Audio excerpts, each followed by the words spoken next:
कि ये गंदी चीज़ है, हड्डी है, मांस है, फलाना ठिकाना, बदबू मार रही है। पर उनके लिए या क्या थोड़ा ये बनाते इसलिए कि अपनी साधना कर रहे हैं, कोई आके आप मेरे पास बैठ गए। अगर हम भी ऐसी तरीके में हालत में होते तो आप भी नफरत करते, अरे बाबा जी बहुत हमें गुरु शंकराचार्य ने तैयार किया, मतलब वो ऐसी लिंगी तोड़ने के बाद वो आदमी औरत के काबिल रहते नहीं। ये बसंत देवता जी शमशान का क्या है सिस्टम, ये महाकाल पे।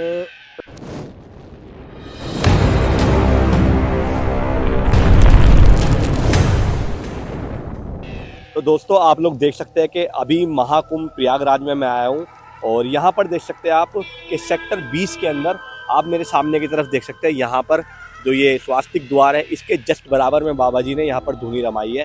तो आप देख सकते हैं धुनी जो यहाँ पर रमाई हुई है, बाबा ने किस तरह से उनका जो कमंडर यहाँ पे रखा हुआ है और लकड़ी जो सामने रखी है उन्होंने धुना, उसका लगातार उसमें अग्नि चलती है। और महाराज जी ये देखिए अंदर यहाँ पर आसन ग्रहण किया हुआ है बाबा ने, और बाबा ने किसी प्रकार कोई वस्त्र नहीं पहना, एकदम नग्न है, नग्न वस्त्र में। तो चलिए एक बार दोस्तों हम बाबा से बात करेंगे और जानेंगे जो हमारे संसार में, जो समाज में लोगों के बारे में मिथ है वो क्या चीज़ है, और शमशान के बारे में राज जानेंगे और जानेंगे क्या जो ये भस्म इन्होंने यहाँ पे रखी हुई है और अपने शरीर पे धारण की है, क्या ये शमशान की है या फिर ये अग्नि से लकड़ी को जला के भस्म बनाई जाती है। जय श्री महाकाल दोस्तों, हर हर महादेव। तो भाई आशा है आप सब अच्छे होंगे। आपका एक बार फिर से स्वागत है आपके अपने चैनल महाकाल के भक्त 256 पर। तो दोस्तों जैसे कि आप लोग जानते हैं मैं इस वक्त प्रयागराज महाकुंभ में हूँ।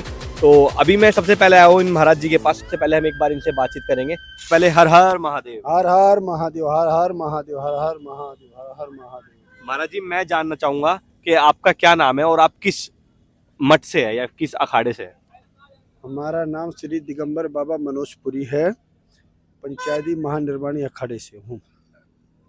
ठीक है, हमारी जो अखाड़े की जो परंपराएं हैं, जैसे 7 अखाड़ों में, हमारे 7 अखाड़ों में अटल अखाड़ा आता है। ठीक है, अब 13 अखाड़े हो गए हैं। तो हमारे ये अटल अखाड़े में जो थे सिस्टम, एक समय पे ऐसे था, ये प्रसाद सुबह गुरु महाराज को भोग लगता है, सुबह हर रोज भोग लगता है गुरु महाराज को नित्य दिन। तो एक समय पे ऐसी घटना घटी, एक महात्मा, 2 महात्मा को प्रसाद नहीं मिला। वो महात्मा बहुत मतलब नाराज हो गए, नाराज इतने हो गए, मतलब बहुत ज़्यादा क्रोध हो गए। उन्होंने अखाड़ा छोड़ करके गंगा सागर चले गए। गंगा सागर जा करके गुरु महाराज की इतनी तपस्या करी, इतनी तपस्या किया, तो गुरु महाराज प्रकट हुए, उन्हें आशीर्वाद दिया। तो उन्होंने, महाराज ने मांग करी, गुरु महाराज हम आपके नाम से अखाड़ा अलग बसाना चाहते हैं। तो गुरु महाराज ने उन्हें आशीर्वाद दिया और एक कंगन दिया उतार के कि अपना अखाड़ा अलग बसाओ, कोई बात नहीं। तो हमारी जो गुरु परंपरा है, तो अपना पंचायती महानिर्वाणी अखाड़े के नाम से अलग बसाया। फिर यहाँ पे और दोनों रहते साथ में, ये अटल महानिर्वाणी अखाड़ा और निकले वहाँ से। तो वो आकर के उन्होंने अखाड़ा अलग बसाया। जो मतलब हमारी वैष्णव पूजा है, ठाकुर जी की जो है ना, लड्डू गोपाल है और अपना गजानन जी है, गुरु कपिल मुनि महाराज हैं हमारे इष्ट देव। तो हमारी जो परंपरा है उस हिसाब से चल रही है। और देवता जी अपना फिर अखाड़े बसा करके अपनी तपस्या करे, अलग बना के व्यवस्था बनाई है, जैसे भी है सेवा चल रही है बढ़िया से।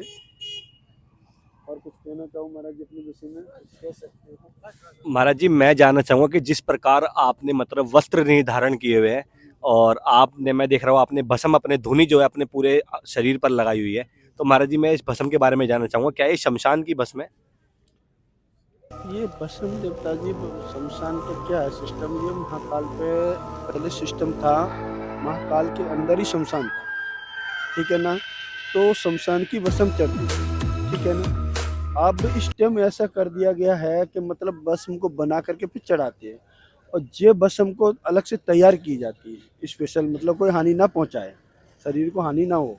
ठीक है ना, तो इस भस्म को मतलब ऐसे दक्षिण भारत से बनाते, कोई यूपी एमपी में बनाते हैं, मतलब बना करके क्वालिटी देखी जाती है कि शरीर को लाभ हानि ना पहुंचाए, उस हिसाब से भस्म तैयार करके बना करके वो भस्म है। और बहुत से दूने की भस्म भी लगाते हैं, ऐसा नहीं कि नहीं, और बहुत से शमशान की भी लगाते हैं, ऐसा नहीं कि भस्म शमशान की नहीं लगाते, शमशान की भी लगाते हैं। मतलब अपनी अपनी इच्छा के ऊपर बात है, जैसा माहौल हो, जैसा समय हो, उस हिसाब से। जैसे मान के चलो भस्म की व्यवस्था नहीं है, शमशान में रह रहे भस्म लगानी, तो कहाँ जांगवानी शमशान की लगा लो, छुट्टी पाई। अब यहाँ रह रहे बस हम, नहीं तो दूने को उठाए लगा लिया, छुट्टी पाई। तो ऐसा जहाँ से माहौल होता है उस हिसाब से चला जाता है। ठीक है ना, महाराज जी और ऐसा आप जो बोल रहे हो कि भस्म के बारे में, बस हम हमारी परंपरा वहाँ से चली है। कहने के तात्पर्य जैसे गुरु शंकराचार्य जो मैंने अभी बताया आपको, जब अंग्रेजों के और जब चढ़ाई किया ना भारत के ऊपर, तो 6 लड़ाइयों भारत ने जीती थी। जब वो समय गुरु शंकराचार्य के समय था, जब देश आज़ाद नहीं था उस समय पे, तो उस समय पे जब लड़ाइयाँ हुई थी तो 6 लड़ाई भारत ने जीती थी। तो 7वीं लड़ाई अंग्रेजों ने छल किया था भारत के साथ में, तो मतलब लड़कियों को फौज बना करके मतलब छल से जीतने की कोशिश की गई थी भारत देश को। तो उस समय पे गुरु शंकराचार्य समझ गए थे कि ये चाल कर रहे हैं। तब उस समय गुरु शंकराचार्य ने अपने ये नागा फौज की तैयारी की। नागा फौज उस समय गुरु शंकराचार्य ने तैयार किया, मतलब वो ऐसी लिंगी तोड़ने के बाद वो आदमी औरत के काबिल रहते नहीं, तो उस हिसाब से उन्होंने फौज तैयार किया। फिर वो 7वीं लड़ाई जीती भारत देश के लिए। उस समय पे एक प्रथा चली आई, हमारी परंपराएं चली आई है, तो अभी तक नागा फौज के नाम से विख्यात है। और ये हमारा पर्व है जो कुंभ का। तो उस समय जैसे समुद्र का मंथन हुआ था, उस समय पे समुद्र मंथन पे तो देवताओं और असुरों का जब चीना झपटी हुई है, तो चीना झपटी के कारण ये 4 जगह पे अमृत कलश जल का, तो 4 मतलब जैसे मान के चलो इलाहाबाद और हरिद्वार उज्जैन और एक जगह नासिक त्र्यंबकेश्वर, ये 4 जगह पे जो अमृत जो झलका था, गिरा था, तो अमृत का जो पर्व होता है, पर्व का सभी लोग उसी का उत्सव मनाते हैं। उसी समय उसी कारण ये मेला कुंभ का जुड़ता है, उसी पर्व के कारण। हर हर महादेव, जय है महाकाल। तो देखो दोस्तों, किस प्रकार से हमें महाराज जी ने बताया किस प्रकार से जो कुंभ मेला है, महाकुंभ मेला है, उसका आयोजन हुआ है, किस तरह से वो धरती पर जब अमृत छलकाया वहाँ वहाँ पर जो महाकुंभ का आयोजन होता है। तो महाराज जी, मैं जानना चाहूँगा कि जैसे कि समाज में काफ़ी ज़्यादा एक मिथ है कई चीज़ों को लेके, लोग डरते हैं, नागा साधु के पास नहीं आते, और अघोर जो एक क्रिया होती है अघोरी के पास नहीं जाते क्योंकि वो हड्डी वगैरह रखते हैं, कपाल वगैरह अपने पास रखते हैं। तो उसके बारे में आप क्या कहना चाहेंगे, मतलब क्या उसकी विधि होती है, किस तरह से वो जो संसार में जो एक वहम फैला हुआ है या फिर ये डर वाला जो भय का एक जो रूप है, क्या वो सच में ऐसा होता है या फिर सिर्फ डराने के लिए लोगों के ऐसा होता है जो क्रिया की जाती है? ऐसा है, जो अघोर है इसका वेद शास्त्र में वर्णन दिया गया है। भगवान शंकर ने भी अघोर का किया था, वो किसी असुरों को मतलब विनाश करने के कारण उन्होंने ये कदम उठाया था। भगवान शंकर ने भी अघोर का प्रक्रिया बनाई। ऐसे अघोर में हमारे 9 नाथों में एक नाथ अघोर भी हैं, ठीक है ना। तो ये परंपरा चली आई है, परंपरा नहीं टूटी, ये धर्म है, कहते हैं ना सनातन धर्म है। तो सनातन धर्म अघोर जो बनाया है, मतलब इसलिए बनाया शंकर जी ने अघोर, इसलिए असुरों को विनाश करने के लिए, मतलब देश के लिए लाभ हो, समाज को कल्याण हो, उसलिए अघोर बनाया है। कि मतलब दूर अपनी अब दूनी बना लिया है, जो जितनी दूरी रहेगी उतनी तपस्या में मन लगेगा। जो साधना है, अपनी साधना प्रक्रिया क्या है, थोड़ा ये बनाते इसलिए कि अपनी साधना कर रहे हैं, कोई आके आप मेरे पास बैठ गए, अगर हम भी ऐसी तरीके में हालत में होते तो आप भी नफरत करते, अरे बाबा जी बहुत गंदी चीज पहन रखा है, समझ गए ना। पर उनके लिए फूलों की माला है, क्यों, उनकी साधना में मन लग रहा है, समझ रहे ना बात को। जैसे मान के चलो कोई भी चीज ऐसी चीज डाल दिया और तुमको देखने में ऐसे लग रही है कि ये गंदी चीज है, हड्डी है, मांस है, फलाना टिकाना, बदबू मार रही है, पर उनके लिए तो वो एक फूल की माला सुगंध आ रही है उनके लिए, क्यों, उनको साधना में मन लग रहा है, उन चीजों पर ध्यान ही नहीं। अघोर का मतलब इन चीजों में ध्यान ही नहीं, उनका ध्यान जब ठाकुर जी से लग गया, परमात्मा से, तो जिनकी लगन लगी हुई है तो वो अपनी अपनी प्रक्रिया बनाते हैं, ठीक है। और ये अघोर कोई गलत नहीं, भगवान शंकर ने जो बनाया विनाश करने के लिए, मतलब असुरों को जब विनाश करने के लिए प्रक्रिया बनाई है। और ये संतोष समाज बनाते हैं अपनी साधना के लिए बनाते हैं, कि मतलब किसी को डराने के लिए नहीं, किसी का परोपकार के लिए, देश कल्याण के लिए, मतलब ये नहीं है कि मतलब किसी को सताने के लिए नहीं। महाराज जी, जिस प्रकार आप लोगों ने भी देखा होगा कि लगभग जो महाकुंभ मेला है इसमें प्रशासन की जो व्यवस्था रखी गई है, उसके प्रशासन के बारे में जिस प्रकार से भी यहाँ पर अखाड़ों का आगमन हो रहा है, तो उसके बारे में आप क्या कहना चाहेंगे? तो प्रशासन ने बहुत अच्छी व्यवस्था बनाई हुई है, और चारों तरफ से जो सेफ्टी है, व्यवस्था है, बहुत अच्छा वीआईपी बना रखा है। हम तो बस सरकार को धन्यवाद कहेंगे कि भाई बहुत अच्छा व्यवस्था बना रखी है, चारों तरफ से अच्छा पहरे है, कड़ी सुरक्षा है और चारों तरफ से भव्य मतलब कुंभ जैसा होना चाहिए उस हिसाब से भव्य सजाया हुआ है। चारों तरफ से व्यवस्था बहुत वीआईपी बनाई हुई है। महाराज जिस प्रकार मैं देख रहा हूँ कि आपने अपने गले में जो रुद्राक्ष की माला ये धारण की हुई है, तो रुद्राक्ष के ऊपर जो समाज में एक मैसेज जाता है कि भगवान देवाधिदेव महादेव को ज्यादातर अर्पित माना जाता है, उसके बारे में आप क्या कहना चाहेंगे अपने विचार? ये देखो ये रुद्राक्ष जो है ना, जैसे भगवान हनुमान जी हैं, हनुमान जी 11वां रुद्र में, ठीक है ना।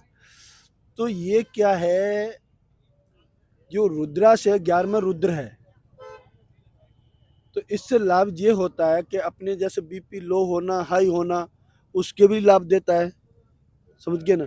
और कोई अच्छे सत्कर्म के लिए हर चीज़ में मतलब राशि समय के अनुसार में बहुतों को ये लाभ देता है, समझ गए ना। तो ठाकुर जी का नाम भी रहता है, नाम भी जप, माला भी जप कर सकते हो और शरीर को भी लाभ देता है। जो भी कोई बीमारी है, इससे बीमारियां बहुत जल्दी खत्म होती है। जो पहनने इसकी धारण करने से ठाकुर जी का नाम भी रहता है और ये धारण शरीर में मतलब बीपी हाई लो ऐसे कई बीमारी ऐसी है जो मतलब इससे दूर रहती है, समझ गए। हनुमान जी के नाम से ये कवच होता है ना एक तरीके का, तो वो कवच है। तो महाराज जी, मैं आपसे अगला क्वेश्चन मेरा आपसे ये रहेगा कि जैसे कि अभी इतनी ठंड हो रही है और आप उसके अंदर अभी अपने यहाँ पे अभी धूना लगाया हुआ है, आप तपस्या कर रहे हैं, तो ये जो कोई सिद्धि है या फिर मनोकामना प्रसन्न के लिए, मतलब किस चीज़ के लिए ये?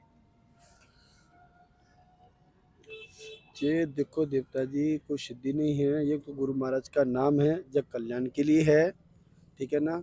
और सिद्धि सबसे बड़ी है, मालिक का नाम लेते हो, सबसे बड़ी सिद्धि यही है, ठीक है ना।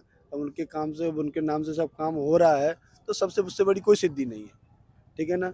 जो भी कोई सिद्धि सिद्धि है मालिक की है और कुछ नहीं है, ठीक है। उनके नाम से पूजन चल रहा है, हवन चल रहा है, जो भी कोई प्रक्रिया हो रही है जग कल्याण के लिए हो रही है। कोई दुखी आ गया को महाराज जी ऐसा है, अब जैसे 9 ग्रह है, किसी की रस्सी कमजोर है, उन्हें गुरु जी क्या उपाय, और उनको थोड़ी व्यवस्था बता दो कि भैया माता जी के नाम से हवन कर दो, पूजन कर दो, उससे थोड़ी गिरह शांत होगी, उनके घर में मंगल होने लगता है। हमारा काम ही है सन्यासियों को रास्ता बताना, और प्रक्रिया हवन क्रिया कर दिया, शांत ना हो गए तो वो भी खुश, जग कल्याण के लिए तो बैठे हम, हमारे जो फर्ज है जग कल्याण के वो कर रहे हैं हम। महाराज जी, जिस प्रकार से आपने बताया कि जन कल्याण को लेके, तो महाराज जी समाज में मैं आपको बता देता हूँ कि जैसे कि एक व्यक्ति जब संसार में एक खाली हाथ आता है, उसका जन्म होता है धरती पर, और खाली हाथ ही वो जाता है, लेकिन उसके मन में बहुत लालसा होती है जब तक वो जीता है कि किसी से छल करता है, किसी से कपट करता है। तो छल कपट को लेके जो एक व्यक्ति अपने मन में, आप साधु के अगर हम बात करें तो वो हर चीज़ से मोह माया से दूर हो जाता है साधु का रूप आने के बाद। लेकिन समाज में जो कहीं ना कहीं व्यक्ति जो एग्जिस्ट करता है अपनी फैमिली में मोह माया को लेके, वो कहीं ना कहीं समाज में जो, आप उसके बारे में लगभग क्या बात बताना चाहेंगे, क्या अपने विचार रखना चाहेंगे?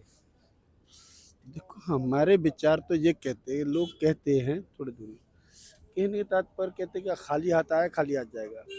हमारा विचार धारणा तो ये कहता है, देखो ना खाली हाथ आता है और ना खाली हाथ जाता है कोई व्यक्ति। कारण इसका प्रूफ भी है, प्रमाण भी है। जैसे कोई बच्चा जन्म लिया, कोई जन्म से अंधा है, कोई जन्म से लंगड़ा है, तो उसने तो दुनिया देखी नहीं है, उसने तो बुरा कर्म करा ही नहीं है। तो कुछ बुरे कर्म करके आया, वो जब ही तो अंधा हुआ, जब ही तो लंगड़ा हुआ, तो उसके पिछले जन्म के कोई संस्कार होंगे, ठीक है। और कोई आकर के जन्म होते हुआ अच्छा कोई पद मिल गया, अच्छी मतलब लेवल का, कोई अच्छे सिंहासन पे, मतलब कोई राजघर में जन्म हो गया, उसको राज तिलक कर दिया, मान के छोटी उसी उम्र में बड़ा पद पा लिया, तो उसने कुछ तपस्या किया, पुण्य किया पिछले जन्म में, जब ही तो इतने बड़े पद पे पहुंचाया बंदा है, ठीक है कि नहीं। तो ये देवता जी अपने अपनी सोच समझ की बात होती है, ऐसा नहीं है कि नहीं। और बात साधु संत की, तो हमारे वेद शास्त्र ये कहता है 5 साल के अंदर एक साधु का जन्म होता है, कहीं भी हो, ये नहीं है कहीं भी हो। कि वो क्यों होता है उसका कारण है। जैसे हमारे हनुमान जी है, उनको भी शराप लगा, बड़े बड़े ऋषि मुनियों को शराप लगा। किसी की तपस्या बाकी रहती है, कोई गलती हो जाती है, जब इंद्र के अप्सराओं का शराप लग गया, जाओ मृतलोक में जाओ, देवताओं को शराप दे दिया, जाओ मृतलोक में जाओ।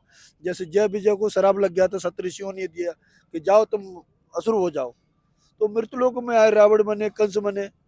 ऐसी ऋषि मुनियों में है जिनको शराब लग जाता है, किसी की तपस्या बाकी रहती है, वो 5 साल में आते अपनी तपस्या कहीं ना कहीं जन्म होता ही है, मतलब जिसकी तपस्या बाकी है या किसी शराब के कारण, तो वो व्यक्ति आता है। तो अपना कहीं ना कहीं भारत में कहीं ना कहीं जन्म होता है उस व्यक्ति का, अपनी तपस्या में लग जाता है। अब कोई चीज ऐसे है मैंने कुछ अच्छे रास्ते पकड़ लेते, गलत रास्ता पकड़ लेता, वो उसके कर्म के ऊपर की बात, ठीक है। वह मृत लोक में तो आता ही है, सौ बात की एक बात है। ठीक है, धन्यवाद। महाकाल की जय। हर हर महादेव, जय श्री महाकाल।